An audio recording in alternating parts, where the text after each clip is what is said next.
Hi, English 10. We're in week 6. That means we're already halfway through the quarter.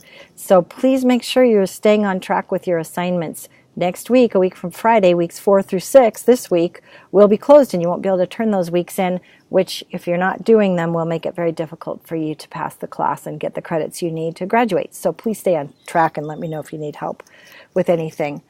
So we're finishing up with Julius Caesar this week and next.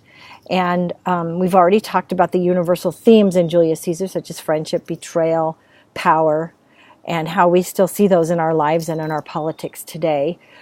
This week we're looking at something different. We're looking at persuasion, and particularly 3 techniques that persuaders often use: pathos, logos, and ethos. And that's why I had you watch that little video before this video, showing you 3 different commercials. The first one using emotion, pathos, to convince the teacher and then the viewers by touching her heart and by touching the viewers' hearts to get them to donate money for a good cause. The second one, logos, using reason, facts, and statistics as an argument to persuade the viewers not to smoke in this case. And so that's logos. And the third one is ethos, using character. This can be the character of the author or speaker, that you trust the character, the ethos, the ethics of that person. So you listen to their persuasion because you trust them. It can also be presenting you with a celebrity because you trust the character, or at least the image of that celebrity, enough to follow their persuasion. So think about that, about ethics and character as a technique to persuade.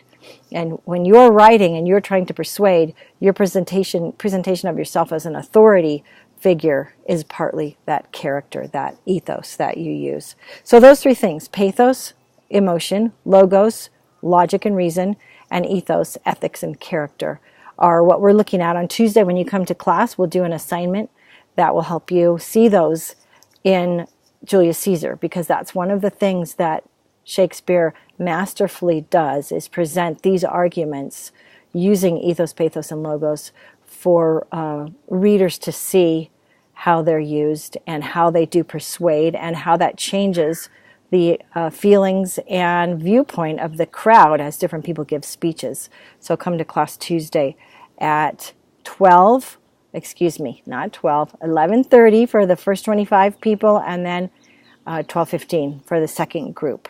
Come to one of those classes for that assignment. So I'm looking forward to spending this week with you, and I want to ask you a question. I want you, in the discussion below, to just briefly describe a commercial or an ad that you've seen. Just within a few words, tell me what the ad was or the commercial was, and then describe which technique you think was being used, ethos, pathos, or logos, to convince people to buy that product. Okay, I look forward to seeing what you come up with, and look forward to seeing you in class on Tuesday, or before that, anytime you need help. I'm in the lab ready to help you, and so is Mrs. Clapp. Thanks, bye-bye.